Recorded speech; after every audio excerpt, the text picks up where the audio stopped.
Oh, oh, oh, oh, oh, oh. There you go. So this is, you know,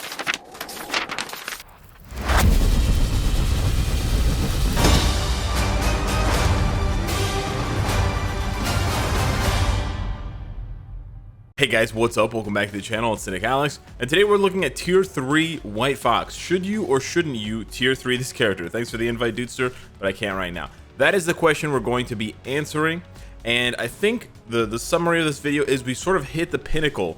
We've hit the plateau of getting really strong tier 3 and transcended characters. We've already seen it this year with characters like Jewel and Thing, etc. But White Fox is really going to be the epitome of, you know, if you are really into support types and if you're really into pushing, then White Fox is a great tier 3 to add to your roster. If you are more of a casual player, if you're not into pushing, if you're comfortable where you are and you're satisfied with where you are, those two important things, then you can probably quite easily skip her. I'm also going to cover in more depth than usual, the difference between these two uniforms, because this is a paid uniform. So I would guess that a lot of people that are looking at tier 3 White Fox don't have this uniform, and they're wondering whether or not it's worth it at all to tier 3 her as a support with this uniform. So I will try to answer that. We will also look at her own damage. We'll do a little bit, oh boy, we'll do a little bit of investigation on that to see what she can do on her own. You know, she does have accumulation on her 4th skill with this new uniform, pretty big. She's got a frenzy buff, but from what I've seen, her tier 3 doesn't hit very hard, even though it has, you know, well, it doesn't really have any effects, but yeah, it doesn't really hit very hard. So primarily we're going to be covering her as a support tier 3, and keep in mind you're only going to tier 3 White Fox as a support for World Boss Legend content, and to a lesser extent Danger Room Extreme. With Danger Room Extreme, you're only doing it for those 2 weeks versus Strife and Magneto, because versus Jean Grey, her buffs are not going to apply because Jean Grey is a hero. So yeah, mostly it's for World Boss Legend against Null and Mephisto. But what are you gonna get for tier 3ing her against Null and Mephisto? Well, the baseline, again, we're gonna go back to this uniform here. The baseline that you're gonna get is 60% increased damage to villains if she is paired with a leadership type character. Additionally, on her passive from her uniform, you're going to get to all of those same leadership characters 10% attack and immunity to fear. Don't think there are any fear-based attacks in Null or Mephisto, so you don't have to worry about that, but 10% attack plus that crazy 60% buff against villains, which is, you know, better than Waves, better than Valkyries. But keep in mind, even though it's better than some of these, it can be worse, because unlike Wave, White Fox doesn't have a good leadership for World Boss Legend, right? Debuffs don't apply in World Boss Legend, and you don't need a tier 3 her to use her in World Boss Ultimate. So it actually gets pretty tricky. There's an argument to be made that Wave may be a better Transcendence and cheaper than White Fox, because you're getting a 25% lead plus the increased damage to villains, plus you're going to be getting the damage reduction. Right, Wave doesn't have, or White Fox doesn't have the damage reduction versus villains until you get that newest uniform. So if you go ahead and take a look at Wave here really quickly, you can see that she's got a 50%, which is only 10% less, and then she's also got a 15% damage reduction, which is going to help you defensively, and then she's also got a 25% attack. Arguably, that's as good as White Fox's, arguably, or maybe just a little bit worse. But anywho. So it's a lot trickier. I would say it's a lot trickier if you have this uniform versus this uniform. So right off the bat, I want to try to answer the question, you know, should you tier 3 White Fox as a support type for your roster? Well, basically, it comes down to how many leadership characters you have, and of those characters that you have tier 3 and transcended, how many do you want to use on a regular basis? So all you got to do is go over to, like, press that little sandwich button with the arrows, this one right here. Press that button right there above my Berserk collection, and then go over to abilities, and then just sort by leadership, and then just take a look at the characters. Okay, I can't sort by leadership on this page. Okay, yeah, so then just take a look at the characters that you see here, right? We have some really good characters and even some recent additions, right? You have Sharon Rogers, Luna Snow, and Crescent, so you have all 3 of the OGs. You've got War Machine, you've got Captain Falcon, Spider-Man's going to be getting a uniform soon for the new No Way Home. You've got Ghost Rider, Thor, Beta Ray Bill, Moon Knight, You know, more recently, you've got Spectrum and Rescue. You've got Shang-Chi over here hiding, Professor X, Cable. You know, you've got a lot of great characters, but it really just depends on your roster. If you have a lot of these characters tier 3 and transcended and you like using them, or on the flip side, if you are hoping that one of these characters who has not been transcended or tier 3 yet gets it soon, you know, Cersei for the Eternals movie, Colossus in general, Gladiator, maybe Scarlet Spider-Man, maybe, you know, Icarus Hyperion. There's a lot of options, to be honest. Then that, again, she's a good option, right? She actually has a really heavy Eternals presence. Wow. Both Icarus and Cersei. Wow. Okay, it's gonna be crazy when they get their buffs or when they get their transcendences last tier 3s for the movie. So yeah, this is basically the answer that you have to look at. That's it. I don't know what your roster looks like, but yeah, if you don't have, I would say at least 3 or 4 different leadership characters that you can use with White Fox, then it's probably not a good idea to transcend or to tier 3 her just for this buff, right? It's a little bit harder to say that if you have the newest uniform, however, because in addition to giving a 65% lead and a 30% damage reduction, so her passives just go crazy with this new uniform, you also have the much better uniform effect. So even if you're using her as a support passive for characters who don't have the leadership ability, just a hero, any hero, Quasar, whatever, who doesn't matter who, Silk, Quicksilver, they're going to get 15% all attack, 10% chain hit, and 30% ignore dodge. With this uniform, yes, she is the best support in the game, straight up, until we get like a Coulson or Nick Fury tier 3 or Transcendence. She is the best in the game.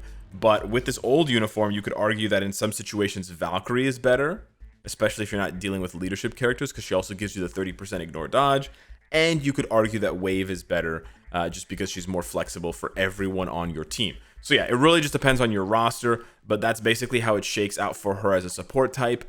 And it basically just shakes out for you in terms of how much you want to use this character to help push you to the next level, right? If you're not interested in pushing, if you're at stage 1, World Boss Legend, farming CCF, or you're at stage 9, go ahead and do your thing. And people will ask me, so they usually ask me 2 questions about White Fox. The first question they'll ask me is like, should I tier 3 White Fox? And okay, yeah, that's the answer. Do you have a lot of, do you have at least 3 or 4 good support tier 3/transcendences that you want to use every day? And the second part of the question, do you want to push? After that, they'll say, well, why should I push World Boss Legend? Same reason why you would push World Boss Ultimate. There's no huge incentive to push, but pushing gives you 2 things. It gives you more XP for your Conqueror level, which is going to give you these rewards faster. Now, these rewards are finite. They do not refresh. You don't have like a prestige system where you can reset it and start collecting the XP again. But you have 2 CTPs here. You have 2 or 3 Odin's Blessings boxes, like random Odin's Blessing chests. You have tons of tier 3 materials. There's lots of good rewards here. So being able to accelerate the collection of these rewards can be a big boost to your account.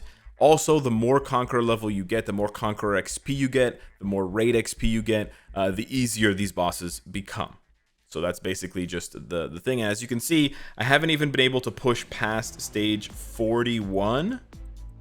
Yeah, so 41 is my highest stage, but because I've played Null so consistently, I'm already at 71 on his Conqueror. I'm already more than halfway to the finish line. Whereas if I had stayed at stage 9, grinding stage 9, my rewards, my base rewards wouldn't be that much different, but I would have way lower, Conqueror level. I wouldn't have collected most of these rewards. I'd probably be at Conqueror level around maybe 50 or 40, and I wouldn't have gotten many of the booty boxes. That's the other reason why you want to play a higher stage than 9, is for the enhanced booty boxes. So you can see the special booty boxes can drop premium materials. We've gone over this before, but it doesn't hurt to repeat. But anything up to 19 will not drop the premium materials. Now, of course, it's just a chance to get one of these items, but hey, a chance is a chance. And both Godzillinator and I got these mighty CTPs. 2 of them dropped for him, I believe, and 1 of them dropped for me when we were playing stages, pretty high stages. I believe I was playing stage 39 when it dropped for me. So for whatever that's worth, anecdotally, you can still get a ton of CCF from these bosses at stage 9, but that is why you would push. And generally speaking, I enjoy the challenge of pushing and the challenge of building different teams. And that's really what World Boss Legend has given me. Because, you know, in this case, for stage 39, I got to build all these villain teams. But then we move up to stage 40, and I got to start looking at completely different teams, which in this case can absolutely include Shang-Chi or Gambit or, you know, some of these other characters. I'm hopefully we'll be using Spider-Man on stage 40 very, very soon. Kind of missed the proc there a little bit. No worries. So cleanly, oh wow. Okay, so cleanly a minute. It should have been a minute like 3 or a minute 4. And again, this is a really fast clear, okay? This is a really fast clear. So we shouldn't really see with a minute, right? You don't really see much of a difference, but I know that's why I'm going to exaggerate how good this is. I know this is going to be a crazy buff in terms of how much damage she's doing.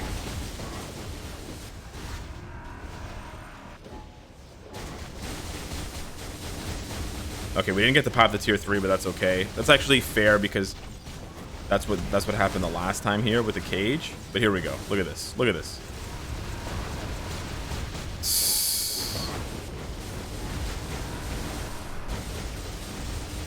Oh.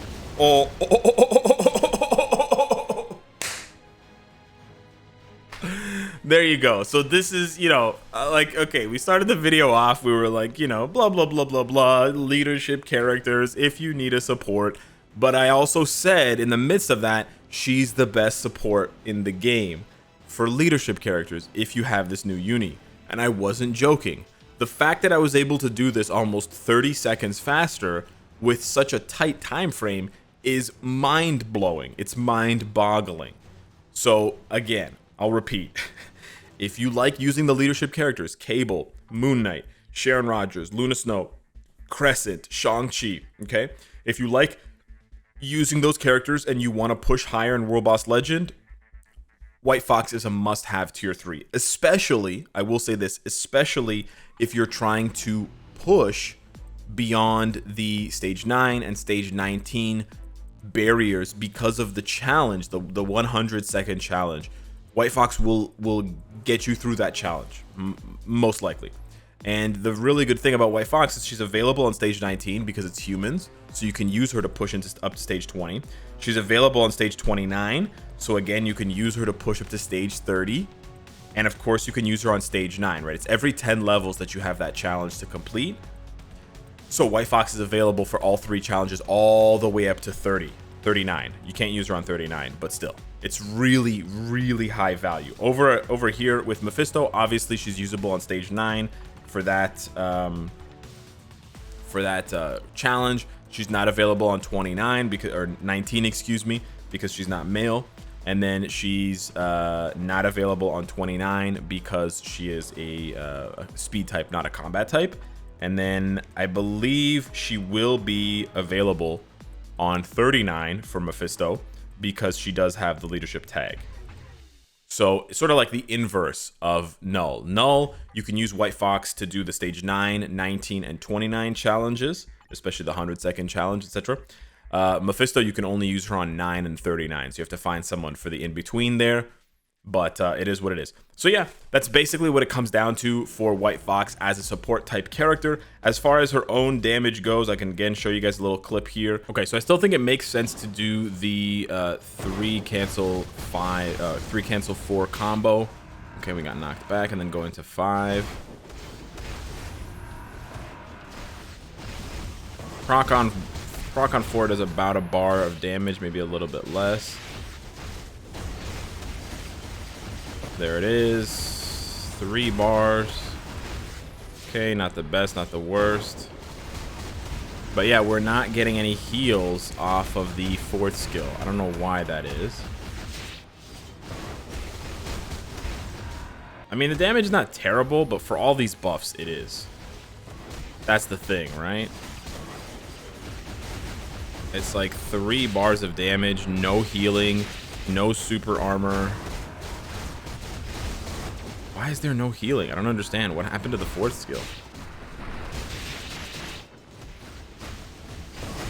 That's like a perfect proc there. Yeah. The damage is a little bit better, but I think honestly Crescent's doing as much damage as she is. The no healing is probably the biggest killer. Maybe your best bet is to do like a delayed, you start with the proc. Oh, she's dead. Never mind. Yeah, I think your best bet is to just not build White Fox as a standalone character. Just please don't do that. That's not gonna be fun for you. Let me just double check that she has healing on her 4th skill. I'm almost 100% sure. But yeah, please don't build White Fox to use as a tier 3 versus Null or Mephisto. Maybe as like a support damage character, you know, if you're switching and she can just come in and squeak out a little bit of damage, sure. Okay, don't die. Okay. Wow.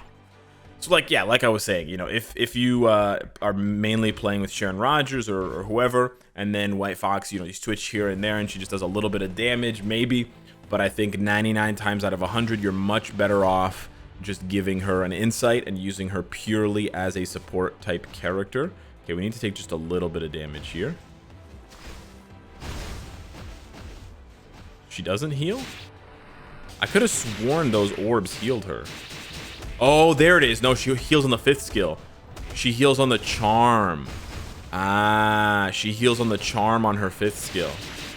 Yeah, so she does like charm damage and then she heals based on the damage dealt. But because you can't charm enemies in World Boss Legend, you can't charm enemies in DRX, she's not going to have any healing in those game modes. Yeah, so it wasn't the 4th skill, it was the 5th skill. But it doesn't really matter because there's no healing anyways, because there's no charm. Same reason why Enchantress is not going to heal in World Boss Legend and stuff like that once you can finally use her, and so on and so forth. I think also Cersei, I'm not 100% sure. So yeah, that's White Fox. Support type character, amazing tier 3. One of the best, if not the best support tier 3 in the game. As a standalone character, she literally stands alone. Don't do it. Don't do it.